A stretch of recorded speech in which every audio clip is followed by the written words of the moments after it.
Hey everybody, this is Ms. Bo. This is Mr. Singer down here in the corner. I'm Miss Pete. And we all teach here at North Springs High School.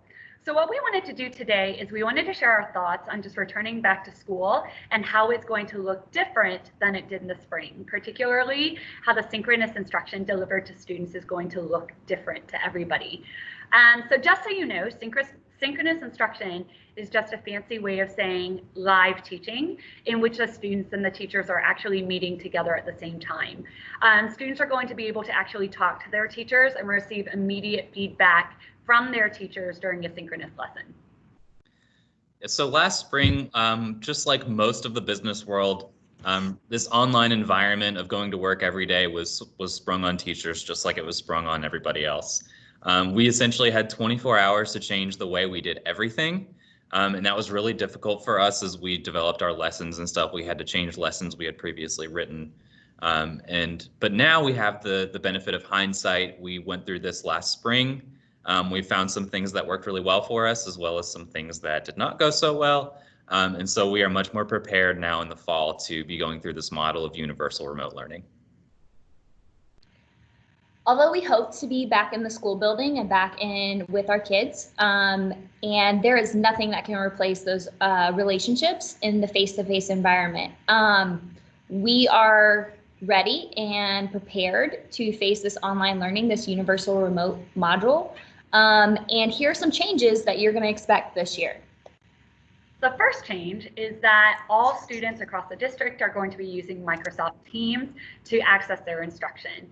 Elementary, middle, and high, doesn't matter. Everybody will be using Microsoft Teams. Another change is there are going to be daily synchronous lessons. So that means that teachers and students are going to be online together at the same time every single day. Another change will be that teachers will have now had time to consider ways to get to know their students better in this online environment. I know that was a struggle last spring to really connect with students. The online environment is just naturally so impersonal, but we've had some ways to reflect about ways that we could improve that aspect of our teaching. One other new thing is now you get to raise your hand in your Microsoft Teams meetings. There are a lot of new features that teachers have had some time to get familiar with that are going to make classes much more personal. We are not going to lecture at students the entire time. There is going to be moments for student practice. There's going to be moments for teachers to give feedback.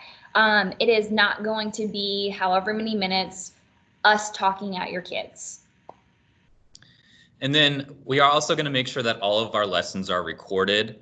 That way, if students are unable to attend class for any reason, if they're sick or if they have something going on during that class time, they can always go back and watch it later. Or if maybe they just need to watch it for a second time, they're able to do that.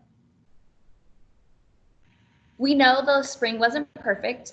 We know that there were a lot of good things, but a lot of improvements. We have taken the time and the training that we need to make it better, and we will continue to be reflective and do so. We're excited to be back online in school with you, and we look forward to a great year. See you soon, everybody. Bye. Bye.